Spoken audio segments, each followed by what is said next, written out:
आप सभी को उत्तम स्वास्थ्य की मंगल कामना के साथ कर्मवीर सिंह का नमस्कार। आज का विषय है कि सरकार कोरोना संक्रमित लोगों से कैसे करोड़ों रुपए कमा सकती है। यह विचार संसार के सभी विकसित व विकासशील देशों के लिए उपयोगी है, मगर यहाँ पर मैंने अपने देश भारत का उदाहरण लिया है। इस वीडियो के माध्यम से मैं जो विचार प्रकट करने वाला हूं वो मेरे व्यक्तिगत विचार है। इसका संबंध किसी भी राजनीतिक पार्टी या संस्था से बिल्कुल नहीं है। साथ ही आप सभी को बहुत बहुत धन्यवाद। जैसा कि आप देख रहे हैं, इस गुरु मंत्र में दिए गए 9 विचारों में से एक विचार जो पिछले वीडियो में साझा किया था, उसके लिए भारत की एक राज्य सरकार से अभी स्वीकृति या एक्नॉलेजमेंट मिली है और उम्मीद है कि लागू करने की अनुमति भी मिल जाएगी। ये सब आप लोगों के सहयोग से ही संभव हो सका है। आज फिर इसी गुरु मंत्र में दिए गए विचारों में से एक विचार पर बात करने वाले हैं, जो देश व राज्यों की मानव निर्मित सीमाओं को तोड़कर सबके लिए फायदेमंद साबित होगा।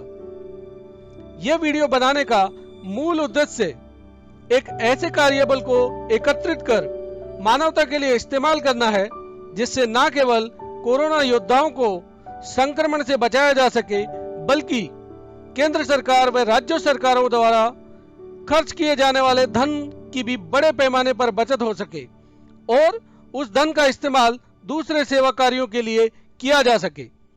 आप में से कुछ लोग सोच रहे होंगे कि क्या यह संभव है कि कोरोना संक्रमितों से केंद्र सरकार व राज्य सरकारें कैसे धन कमा सकती है।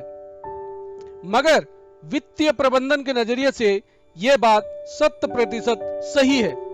जैसा कि वित्तीय प्रबंधन के एक सूत्र के हिसाब से जो धन आप बचाते हैं वह भी एक प्रकार से आपकी आय है।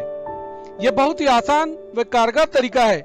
इसमें न तो केंद्र सरकार या किसी राज्य सरकार पर आर्थिक भार पड़ेगा, बल्कि इसे कार्यान्वित या इम्प्लीमेंट करने पर सरकारों की बचत भी बढ़ेगी और साथ ही इस कार्यबल को कोरोना से संक्रमित होने का डर भी नहीं होगा। देखते हैं कि इन कोरोना योद्धाओं का सदुपयोग कहां किया जा सकता है। जैसे कि क्वारंटाइन सेंटर, अस्पताल, सार्वजनिक जगह जैसे बस अड्डों, रेलवे व मेट्रो स्टेशनों, सब्जी व अनाज मंडियों को सैनिटाइज करने व इनकी साफ सफाई के साथ साथ ही आपातकालीन सेवाएं जैसे रुग्णवाहिका चलाने के लिए आवश्यक सामग्री को जरूरतमंद लोगों तक पहुंचाने के लिए स्वास्थ्य सेवाएं जैसे थर्मल स्क्रीनिंग, अस्पताल व क्वारंटाइन सेंटर में बच्चों, महिलाओं व बुजुर्गों की मदद करने के लिए नए क्वारंटाइन सेंटर बनाने व इनकी सुरक्षा व्यवस्था में भी इनका सहयोग लिया जाना चाहिए। साथ ही इन्हें पाक कला की शिक्षा देनी चाहिए और इन्हें पौष्टिक भोजन देकर रक्तदान के लिए भी प्रेरित किया जाना चाहिए व उसका इस्तेमाल प्लाज्मा थेरेपी के लिए किया जा सके। 15 मई 2020 के माई गवर्नमेंट वेबसाइट के आधिकारिक आंकड़ों के मुताबिक पूरे हिंदुस्तान में 4 ऐसे राज्य हैं जो पूरी तरह से कोरोना मुक्त है। उसी तरह 9 ऐसे राज्य हैं जहां पर कोरोना संक्रमितों की संख्या 50 से कम है। इसी प्रकार ये वो राज्य है जहां पर कोरोना संक्रमित लोगों की संख्या 50 से ज्यादा और 1000 से कम है।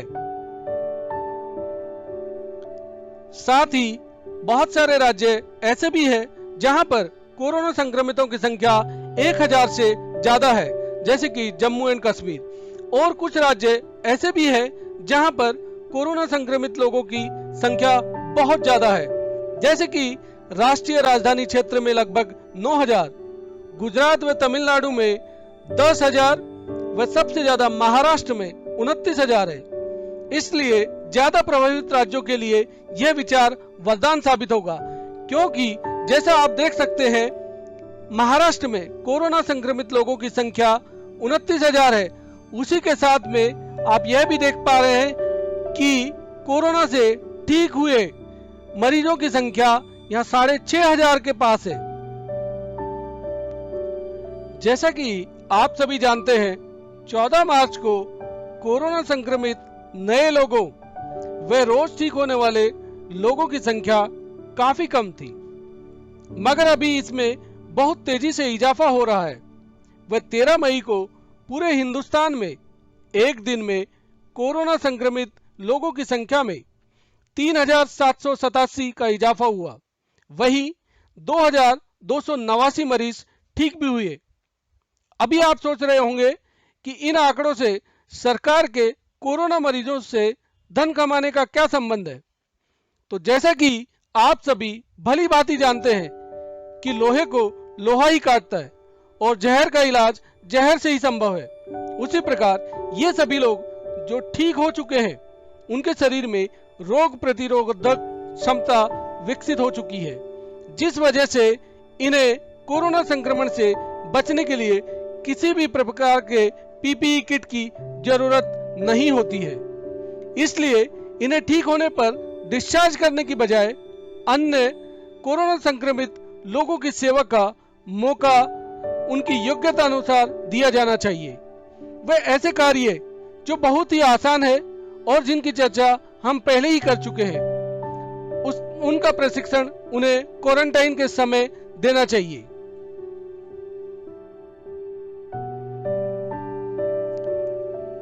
हिंदुस्तान में इस वक्त एक पीपीई किट की कीमत 500 रुपए से 750 रुपए है और अगर 8-8 घंटे की ड्यूटी के हिसाब से 24 घंटे में कुल 3 पीपीई किट इस्तेमाल होंगे।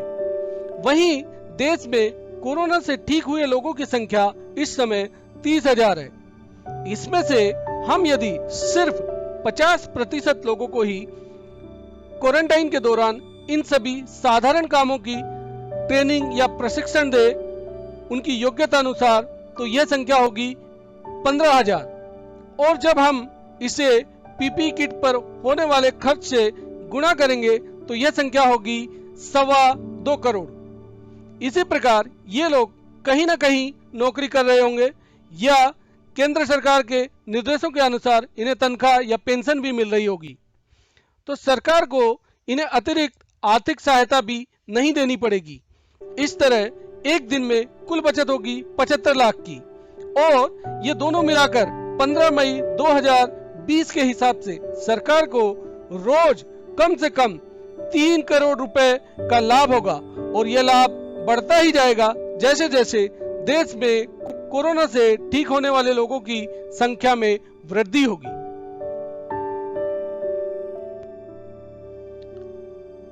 साथ ही आप सभी से गुजारिश है कि आप सभी लोग वीडियो को शेयर कर ज्यादा से ज्यादा देशवासियों और सरकार के आला अधिकारियों तक यह विचार पहुंचाए। चैनल को सब्सक्राइब करें। वीडियो बनाने में मदद करने या सुझाव देने के लिए कमेंट बॉक्स में लिखें या मैसेज, व्हाट्सएप या मेल द्वारा संपर्क करें। धन्यवाद। जय हिंद, जय भारत।